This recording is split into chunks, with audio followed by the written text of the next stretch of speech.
ನಾವು ನೀವೆಲ್ಲ 13 ವರ್ಷಕ್ಕೆ 14 ವರ್ಷಕ್ಕೆ ಮೆಚೂರ್ಡ್ ಆಗ್ತಿದ್ವಿ. ಆದ್ರೆ ಇವತ್ತು 8 ವರ್ಷಕ್ಕೆ 9 ವರ್ಷಕ್ಕೆ 10 ವರ್ಷಕ್ಕೆಲ್ಲ ಮೆಚೂರ್ಡ್ ಆಗ್ತಾ ಇದ್ದಾರೆ.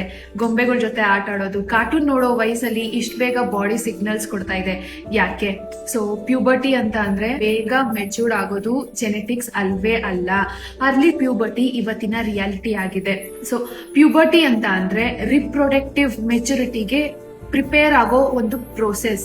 ಚೆಸ್ಟ್ ಡೆವಲಪ್ಮೆಂಟ್, ಬಾಡಿ ಚೇಂಜಸ್ ಆಗೋದು, ಪೀರಿಯಡ್ಸ್ ಸ್ಟಾರ್ಟ್ ಆಗೋದು, ಇದೆಲ್ಲ ಅರ್ಲಿ ಆಗಿ ಸಿಗ್ನಲ್ಸ್ ಕೊಡ್ತಾ ಇದೆ. ಯಾಕೆ ಅಂತ ಅಂದ್ರೆ ಒಂದು junk food.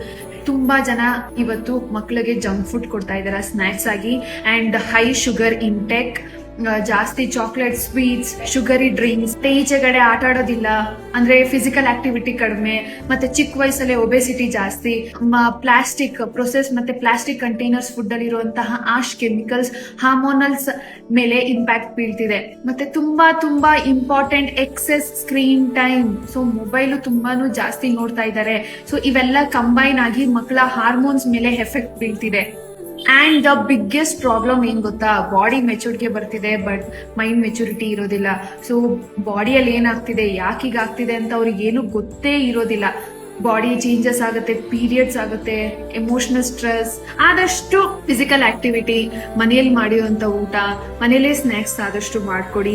And sugar intake, junk food, processed food ಇದರಿಂದ ಆದಷ್ಟು ಅವಾಯ್ಡ್ ಮಾಡಿಸಿ. ನೆನ್ಪಿಟ್ಕೊಳ್ಳಿ, ನಮ್ಮ ಚಿಲ್ಡ್ರನ್ಸ್ ಲೈಫ್ ಸ್ಟೈಲ್ ಚೇಂಜ್ ಆಗ್ತಿದೆ.